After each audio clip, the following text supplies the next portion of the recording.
génn ak phénomène ba muy wane ak la muy wane nga xam ne loolu dafay nekk loo xam ne nii phénomène bu bees lay doon wala ndax TikTok moom dafa gaaw a booster ay vidéo wala ñu bari nag dañuy wax naan plateforme bii di TikTok kenn mënu koo comprendre ah kay man waxoon naa ci samay vidéo ni leen TikTok ni muy doxee bokkut ak yeneen plateforme yi ni muy doxee parce que vidéo yi ñu ciy dugal du gudd booy door a démarrer ci TikTok da ngay dugal vidéo 1 minute wala nga dugal vidéo 55 secondes voilà su ko defee compte bi di gën di avancer di gën di màgg voilà ngay gën di voilà plus di voilà yokk heure yi mais da ngay gis koo xam day dugg ci TikTok tey rek daa di bëgg a dugal vidéo 10 minutes yow xamagul la nga dugal vidéo 10 minutes wala vidéo 9 minutes wala 8 minutes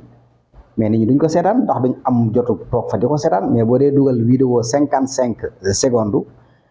wala vidéo 1 minute loolu da nga am ay abonné te nit ñi danañ toog seetaan ko ndax guddul voilà boo gisee nag may wax ne africains yi chaque jour ñi ngi am ndam ci plateforme bii di TikTok ak yeneen plateforme sax mën naa ne waaye rawatina TikTok bu yàggut doon nañ fi dégg xebelam maanaam li naan baatar na record bi diggante 2020 ba 2021 ba 2022 ba 2023 mën naa ni sax ba 2024 ba fii may waxe yow ni xebelam mi ngi xew ba ci yàgg ñu gisate ku ñuy wax tenge tamit voilà baataroon na record bi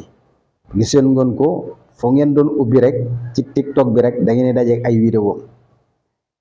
parce que la mu doon def dafa neexoon ñëpp voilà mu nekkoon jëmm ju xoromu doon nekkoon ab ogandin moom tenge moom it wax dëgg yàlla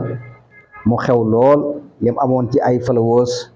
daanaka moo jiitu woon kii di xebelam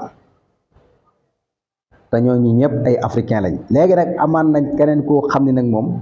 kooku moom mooy dëj dëpp gi fi mu toll nii moom moo xew